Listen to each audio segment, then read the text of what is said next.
یہ بچے کا کویشچن لے لیتے ہیں کہ دیکھیں، اگر کسی خاتون نے اپنے سونے کو یہ ارادہ کیا کہ ان 4 بچوں میں تقسیم کریں گے، تو جو نابالغ ہوتے ہیں ان کے لیے جیسی انسان ارادہ کرتا ہے کوئی چیز خریدتا ہے تو ان کی ملکیت میں وہ چیز داخل ہو جاتی ہے، چاہے فزیکلی طور پہ بچے قبضہ کریں یا نہ کریں، کیونکہ نابالغ قبضے کا حل نہیں ہوتا، اس کے ولی ہی قبضہ کرتا ہے۔ تو اس لیے اس کے ولی کے قبضے میں تو پہلی چیز ہے بس مخصوص کر دی تو وہ نابالغ کے قبضے میں چلی جاتی ہے،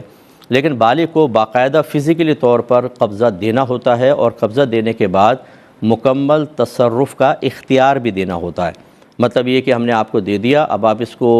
پھینک دیں، کسی کو تحفتاً دیں، بیچ دیں، اور بچی ہے تو پہن لیں، کچھ بھی کریں، آپ کو اختیار ہے۔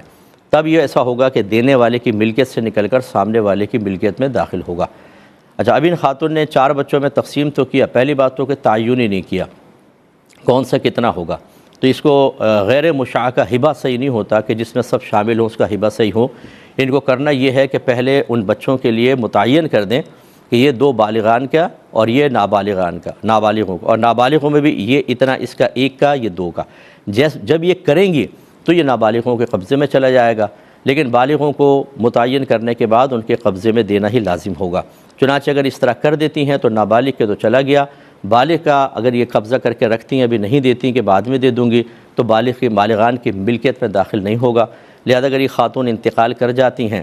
اور انہوں نے متعین نابالغ کا کر دیا تھا تو نابالغان کو تو ملے گا، اور باقی جو بالغوں کے لیے رکھا ہوا تھا یہ سب کا حصہ بنے گا، تمام ورثاء اس میں حقدار ہوں گے۔ یہ خالصتاً بالغان کی ملکیت میں داخل نہیں ہوگا، کیونکہ شرط بتا دی تھی کہ آپ نے قبضہ اور تصرف دینا ہوتا ہے۔